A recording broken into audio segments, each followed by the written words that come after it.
Good morning, everyone. Jim Laird here, live from somewhere near Clearwater, Dunedin, Florida.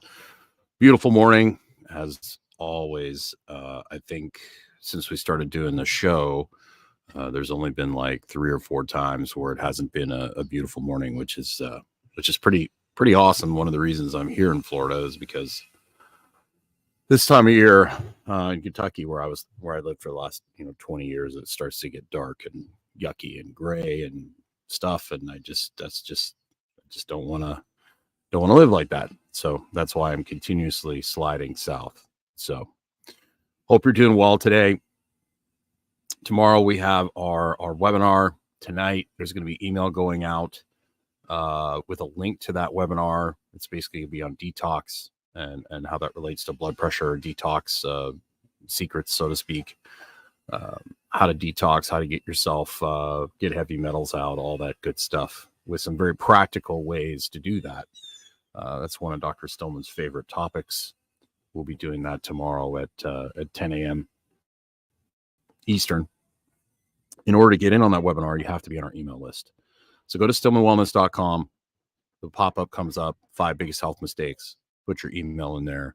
Get on that email list. Every week, we're doing a new webinar that goes into our Fundamentals of Wellness course mastermind group that has a wellness secrets in there, where we add literally every week we're doing a new webinar, and you can help drive the topic on that if you like.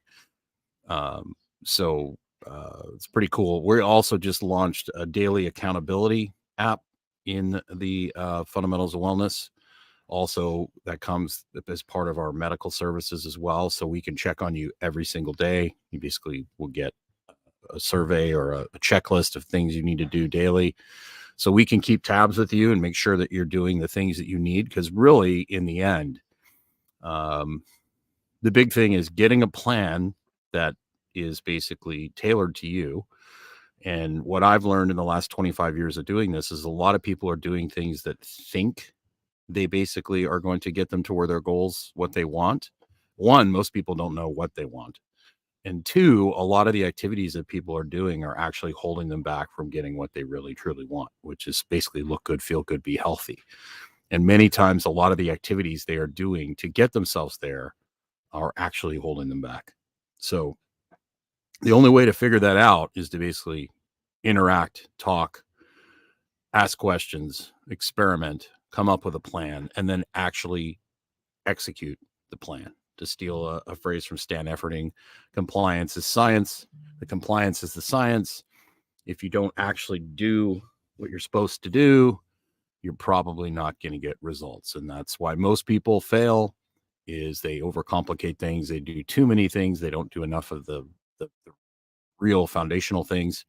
And that's what our mastermind group is about, to give you the support group you need and the consistency you need to develop these fundamental habits that you can fall back on for the rest of your life. These are things you need to be doing daily. They're not complicated, but most people just don't do them. So get on our email list, get the free webinars. Of course, when you go to stillmanwellness.com, if you want to check out the Fundamentals of Wellness Mastermind group, you could click on that and get in on that group if you like. I had a Q&A or a mastermind call last night. It was great. We had about 10 people on the call. Fantastic.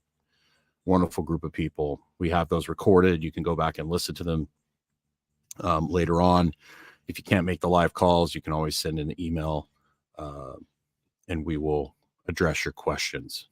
So, light at night, is it really a big deal? And people are like, well, come on, it's really not that big a deal. Well, it really is. If you dive in, if you type in light at night effects on mammals or humans, night shift is a killer.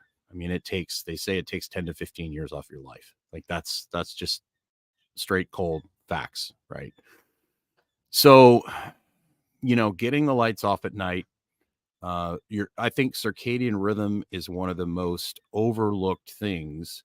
And if you look at the research, if you look at, just common sense, if you look at what happens when you put street lights in neighborhoods, what happens to the animals, the insects, their health just declines. So when you destroy someone's sleep, the wheels just come off the wagon. So really, getting that morning sun is super important.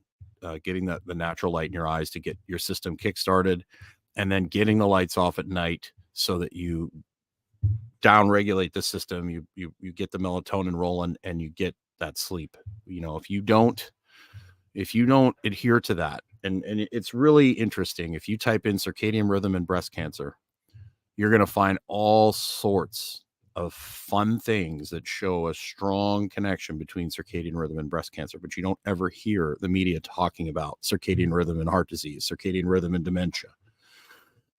And everything in our world is basically set up to live this very long, extended sunlight period, but it's not really sunlight. It's just blue, right? It doesn't have the full spectrum of the sun. And so people are staying up till 11, 12, 2 o'clock in the morning, scrolling through their phone, watching, TikTok, whatever they're doing, scrolling through YouTube.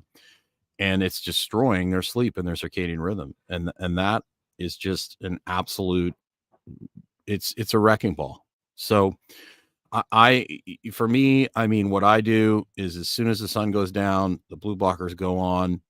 The screens go red. I try to get my screen off.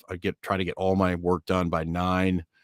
I literally very rarely turn the overhead lights on. I have a red light I put on in the background that I face towards the wall so I can see. I've got red light night lights that I have like in the bathroom and stuff. So if I have to get up in the middle of the night, I can actually see. I block out as much light as I can in the evenings. When I do go out, if I have to go to a store or something, I put my blue blockers on. If I don't, my eyes hurt. It used to be the opposite. The sun used to hurt my eyes because I spent so much time indoors, and then I wore sunglasses when I was, outside. And so my eyes literally watered anytime I saw the sun. And now literally I spend so much time outside that I literally can drive directly into the sun and not have to put the visor down. Cause I can handle the bright light. I'm used to it. So I'm the opposite now. And then I go into the store. If I go into Publix or Wally Mart or wherever, and Whole Paycheck or Trader Joe's, say I have to go at like 8 or 9 o'clock. If I don't have my blue blockers on, my eyes literally hurt. Because my eyes just do not like fake light. So I'm the complete opposite now. A red light bulb is better. Obviously any, Geneva Beach is just a red light bulb.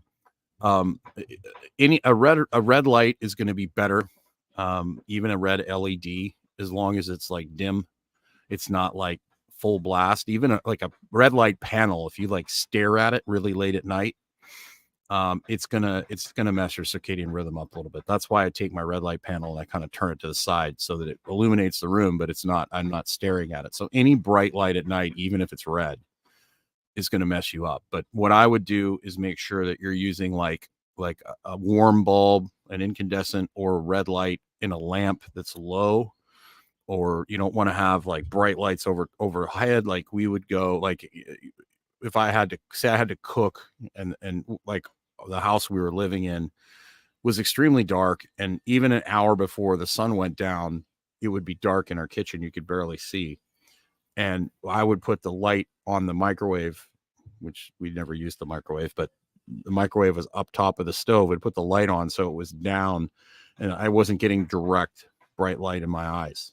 So lamps, if you go on Amazon, you can Google like, nighttime light bulbs. They've got warmer bulbs that aren't blasting, bright blue light. It's going to make a big difference.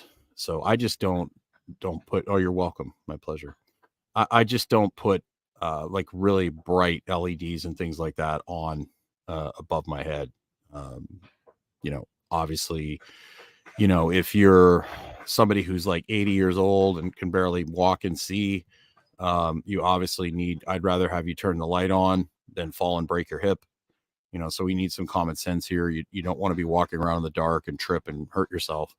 So you want to light it up enough so that you can see where you're going, but definitely reds are going to be a lot better than bright LEDs. Evening warmer tones. especially if you have a house where you can adjust the light setting and roll it way back. Candlelight's ideal too, but then you got to worry about, starting a fire in your kitchen. When should one, Geneva asks, when should one use blue light glasses? As soon as the sun goes down, I put mine on if I have to be around fake lights. So if I go to the store, it's after sunset. I put the blue light glasses on. I don't use them when I'm driving, obviously, because I don't want to fall asleep. I want to be able to see the street lights as well. A good pair of blue blocking glasses is going to mess up the street lights. If you've got blue blocking glasses and you can see the street lights well, then they're not real blue blocking glasses. I have some ones that are tinted for like computer screen use during the day. That if I'm indoors, I'll wear them to take the edge off so my eyes don't hurt as much if I have to do screen work, which is very rare. I will wear those when I go out to dinner so I don't look like an alien.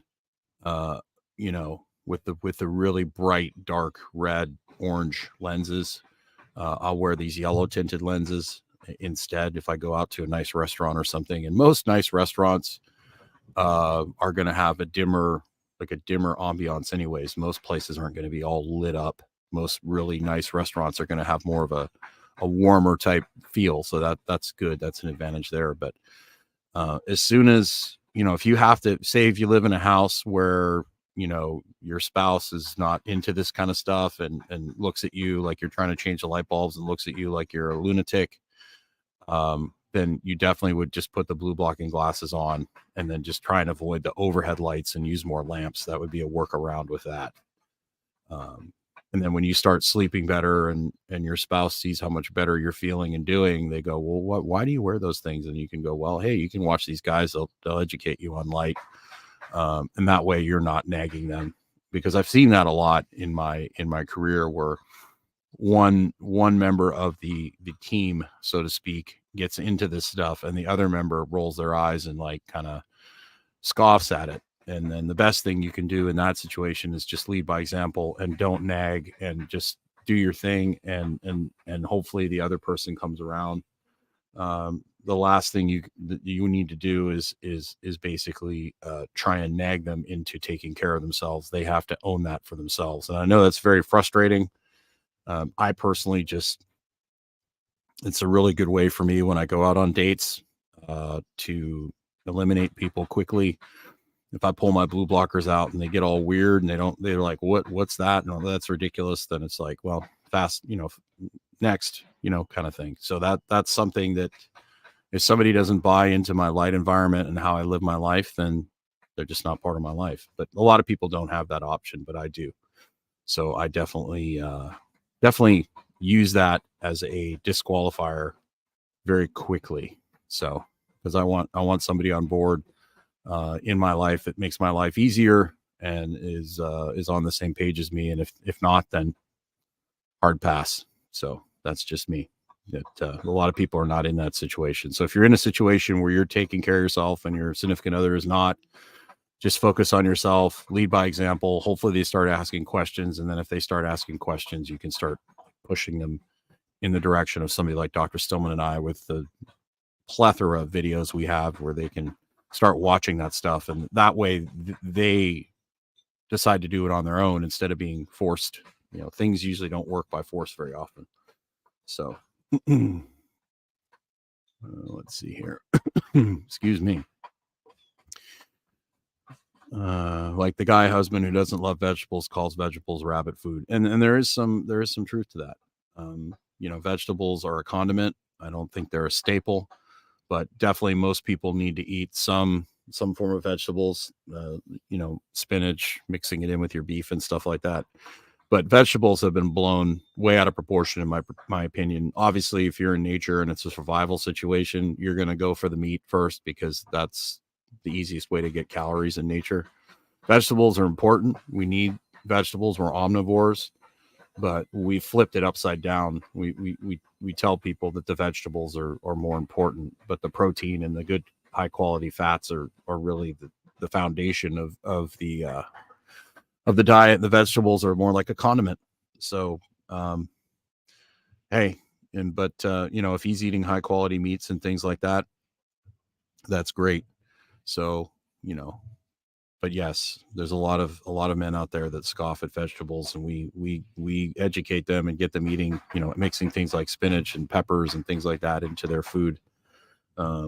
So we start with people where they're at, and then we kind of try and educate them and get them going in the right direction. But if your husband's scoffing at vegetables is the biggest concern you have, you're doing pretty good, because there's definitely people with a lot bigger concerns than that. But I understand relationships are tough. The dynamics are tough. And when you're part of a team, it's always interesting when two people are kind of on different paths. And that's why it's so important to have people in your life that are kind of on the same path you are. It makes life a lot easier. So, yes. So do everything you possibly can to protect your eyes at night and your skin too. So I basically, steal a phrase from Dr. Jack Kruse. It's kind of the opposite.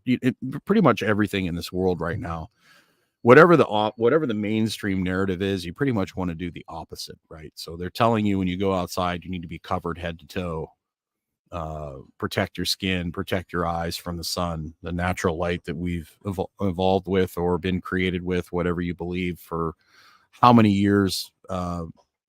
People will argue about that, but the photosynthetic cycle and the sun basically drives every organism on Earth. Without the sun, we would not exist. And so it's the opposite. You want to get as much skin in the game as you can. Obviously, if you haven't had any sun exposure in years, you don't want to go from 0 to like 20 minutes or 30 minutes, an hour in one day. You want to start with the morning light. D-minder is a great way to build your solar callus. You start with the morning light, you build your callus, but you want to get more skin in the game with natural light, and you want to protect your skin from artificial light, because your skin is the second eye. So your eyes and your skin, the skin, especially people that are blind, the skin will act as an eye, to see what time of day it is, what hormones to produce. So the skin gives that same information to your brain and your body.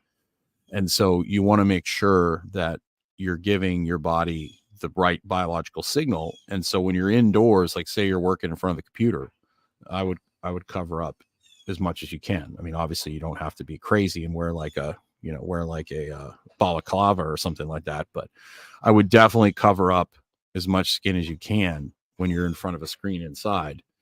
And then I would get as much skin in the game as you can when you're under natural light. Build that solar callus, get that melanin, get a tan. These things are all super, super helpful and protective. It's a positive stress if you expose yourself in a rational way.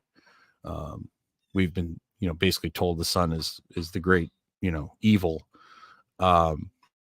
So definitely do the opposite of what you've been told. So get as much skin in the game as you can, cover yourself up as much as you possibly can. If you have to be in front of a screen indoors, put a red light on in the background, or crack a window, get some natural light in there.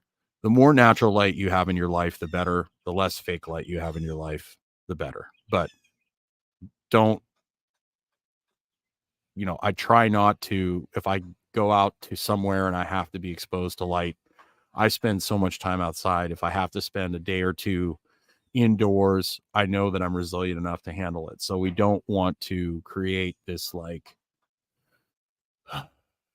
psychological stress because, oh my gosh, I've been under blue light for 2 hours. It's destroying my redox. And, you might be in a bad place where you are in a place where you need to really take care of that. But once you get yourself in a good place, you have the resiliency and the flexibility to handle different environments. And that's why we're so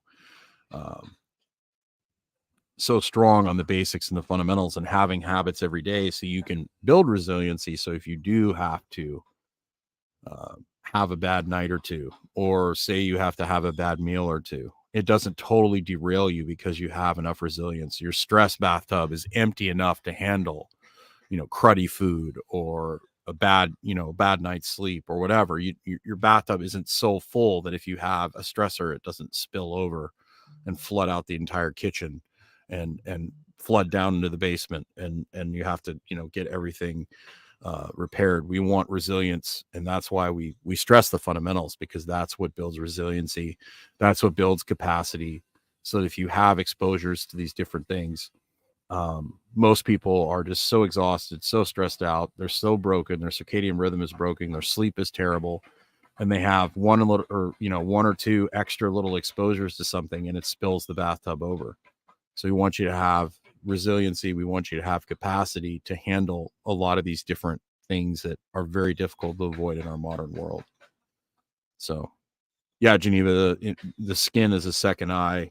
I learned that from Dr. Jack Cruz, and it's very interesting a way of thinking about things. And one of the things that always kind of fascinates me is, like, people look at plants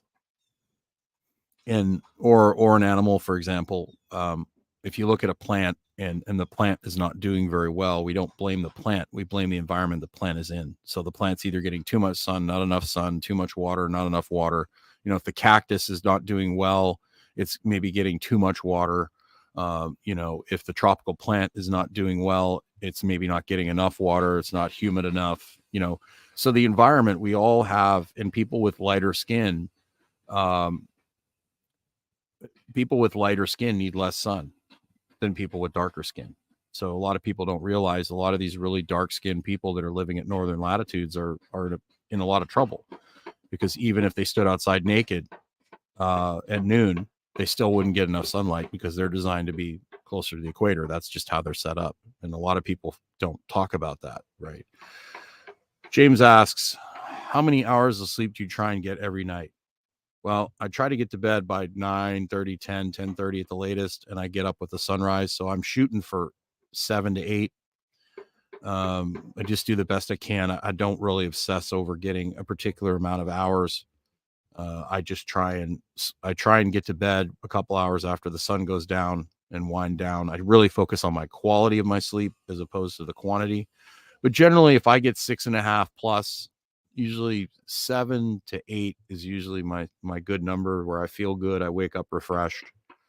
You definitely, if you start getting down into like 5 hours, below 6 hours, as you get older, you don't need to sleep as much. But, I really try and spend as much time winding down and as much time as possible. And I can definitely tell when I need more sleep. I try to wake up without an alarm. And sometimes I'll sleep in a little later, but generally I'm up with the sunrise, just kind of instinctually, because I put myself outside so much. I'm so in tune with the sun that I pretty much get up when the sun comes up.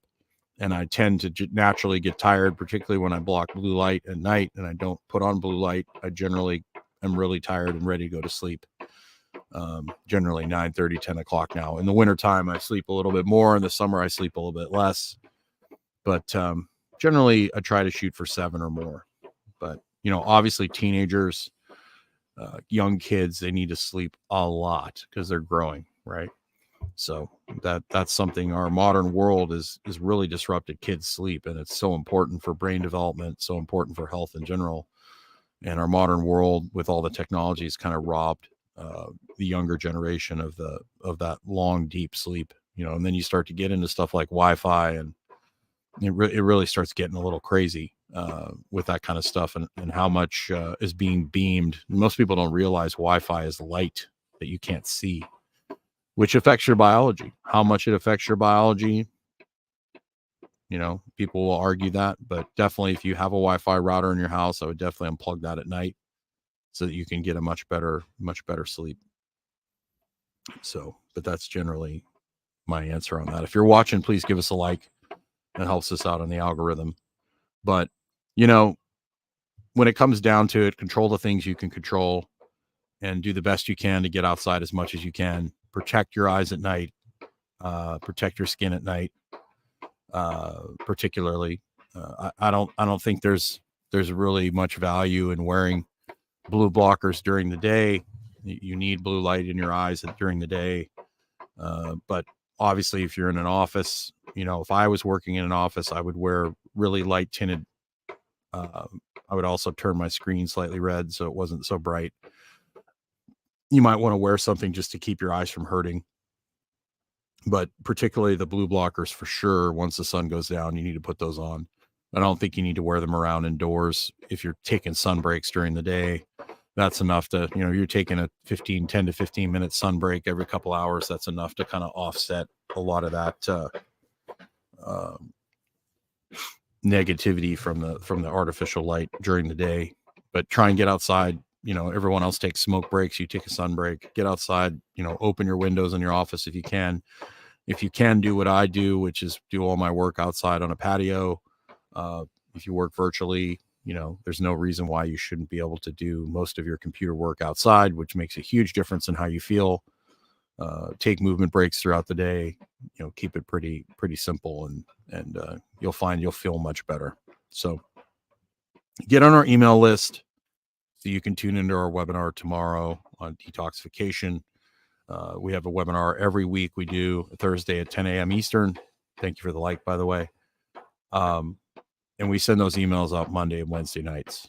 So let us know if you have anything you'd like us to cover on these lives. Always looking for new material, new questions. I try and get the questions up ahead of time. If you go to our YouTube channels, you can see, I think I've scheduled the next week's worth of lives.